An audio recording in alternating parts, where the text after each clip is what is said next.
Hörmətli Mehman müəllim, sizi doğum gününüz münasibətilə səmimi qəlbdən təbrik edirik.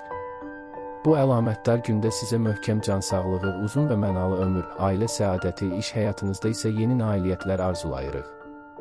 Siz uzun illərdir ki, Naxçıvan Muxtar Respublikasında arxiv işi və sənədlərin qorunması sahəsində yüksək peşəkarlıqla fəaliyyət göstərirsiniz.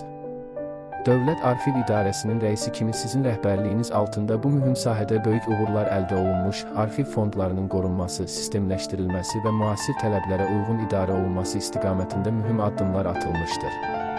Sizin təşəbbüsünüz və rəhbərliyinizlə Naxçıvan Muxtar Respublikasında arxiv sənədlərinin rəqəmsallaşdırılması, onların elektron bazasının yaradılması, həmçinin tarixi əhəmiyyət daşıyan sənədlərin bərpası və gələcək nəsillərə çatdırılması istiqamətində geniş miqyaslı layihələr həyata keçirilmişdir. Bu fəaliyyət yalnız arxiv işi üçün deyil, həm də ölkəmizin tarixinin qorunması, milli yaddaşın gələcək nəsillərə ötürülməsi baxımından böyük əhəmiyyət kəsb edir. Sizin işə yanaşmanızda səmimiyyət, məsuliyyət və dövlətçiliyə sadiqlik kimi dəyərlər ön plandadır. Siz həm əməkdaşlarınızın hörmətini qazanmış rəhbər, həm də ictimai fəaliyyətində nümunəvi şəxsiyyət kimi tanınırsınız. Əməksevərliyiniz, işgüzarlığınız və müasir yanaşmalarınız sayəsində arxiv işi Naxçıvan Muxtar Respublikasında yeni mərhələyə qədəm qoymuşdur. Doğum gününüz münasibətilə bir daha sizə ən xoş arzularımızı çatdırırıq.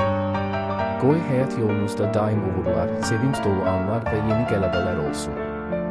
Qoy hər bir gününüz mənəvi rahatlıq, ailə sevgisi və dostların hörməti ilə müşayiət olunsun. Sizin kimi peşəkar, vətənpərvər və dəyərli insanların fəaliyyəti cəmiyyətimiz üçün örnəkdir. Sizin adınız Naxçıvanda arxiv işinin inkişafı ilə bağlı müsbət dəyişikliklərin simvoluna çevrilmişdir.